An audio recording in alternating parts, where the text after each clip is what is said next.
আসসালামু আলাইকুম। আমরা ভাবি যে পৃথিবীর সবথেকে শক্তিশালী সেই ব্যক্তি যার শরীরে বল বেশি।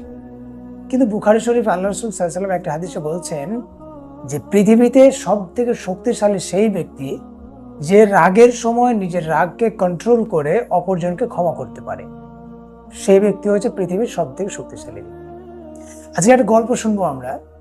সেটা হচ্ছে আমাদের ইসলাম যুগের দ্বিতীয় খলিফা হযরত ওমর ফারুকের জামানায় দুজন মানুষ একজন বালককে টেনে হেঁচড়ে নিয়ে আসছেন ওমর ফারুক রাদিয়াল্লাহু আনহুর দরবারে। সেটি থেকে ওমর ফারুক রাদিয়াল্লাহু আনহু জিজ্ঞেস করলেন, কি ব্যাপার, তোমরা দুজন মানুষ একটা বালককে এইভাবে টেনে নিয়ে আসছো কেন, কারণটা কি? সেই দুজন ব্যক্তি বলল যে হুজুর, আমরা বিচার চাই। তিনি জিজ্ঞেস করলেন, কিসের বিচার? তারা বলল যে এই বালকটি আমার বাবাকে হত্যা করেছে। ওমর ফারুক জিজ্ঞেস করলো বালককে যে তুমি কি সত্যি তার বাবাকে হত্যা করেছো? সে বলল, হুজুর হ্যাঁ। কেন হত্যা করেছো? তখন সে বলল যে হুজুর, আমি অত্যন্ত গরিব মানুষ, আমার বাবা মা কেউ নেই, আমার শুধুমাত্র একটা উট রয়েছে। আমি গতকাল আমার উটটি চড়াতে গেছিলাম, চড়তে চড়তে উটটি ভুলবশত তাদের বাগানে ঢুকে যায়। সেটি দেখে তার বাবা আমার উটটিকে একটি পাথর বাড়ি মারে, যার কারণে আমার উটের একটা চোখ নষ্ট হয়ে যায়। আমি খুব রাগান্বিত হলাম।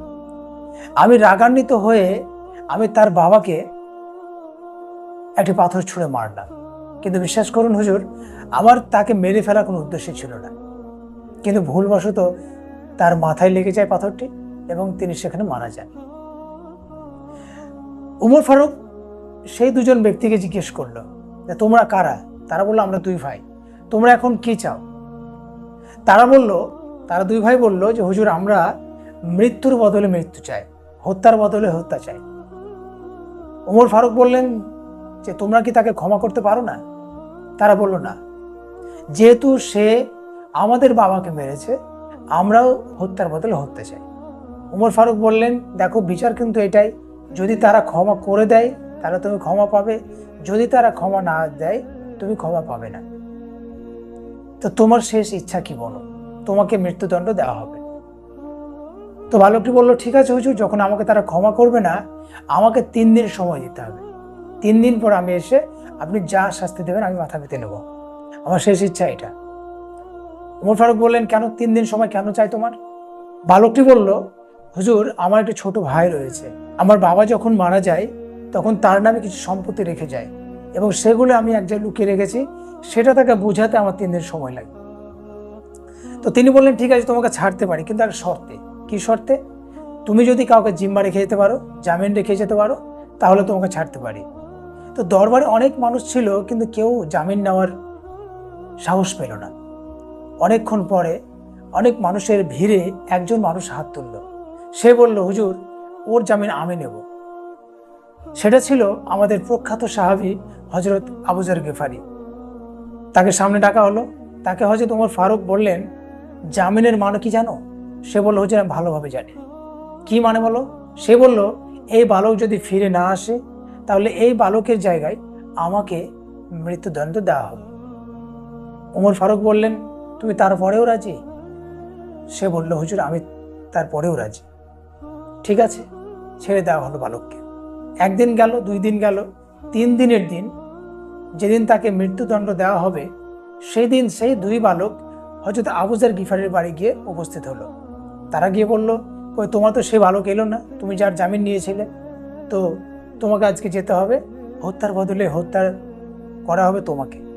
সে বলল, কোনো সমস্যা নেই, কিন্তু আমার বিশ্বাস যে সে বালক আসবে। তারা বলল, আমাদের বিশ্বাস হয় না যে সে বালক আসবে, সে মিথ্যা বলে তোমাকে গেছে। আবু যর বললেন, আমি বিশ্বাস করি সে ফিরে আসবে। আবু যর গিফারিকে নিয়ে যাওয়া হলো ওমর ফারুকের দরবারে।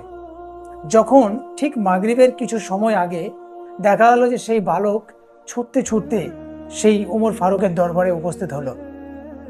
মানুষ তো অবাক যে এই বালক তো পালিয়ে যেতে পারতো, না আসতে পারতো, তারপরেও কেন ফিরে এলো। ওমর ফারুক জিজ্ঞেস করলো, হে বালক, তোমাকে কোন জিনিসটা ফিরে নিয়ে আসলো? সে বলল, হুজুর, আমি চাই না যে কোনো মানুষ বলুক যে একজন মুসলিম সাহায্য চেয়েছিল এবং সাহায্য পেয়েছিল, কথা দিয়েছিল কিন্তু কথা রাখেনি, যার কারণে মুসলিমের একটা দুর্নাম হোক, এটা আমি চাইনি। সর্বোপরি আমরা মানুষ কথা দিয়ে কথা রাখবে না, এটা তো হয় না, যার কারণে আমি ফিরে এলাম। এবার হযরত আবু যর গিফারিকে জিজ্ঞেস করা হলো যে, আবু যর, তুমি এটা জানতে যে বালক যদি না আসে তো তোমাকে দণ্ড দেওয়া হবে, তারপরে তুমি কেন হাত তুললে?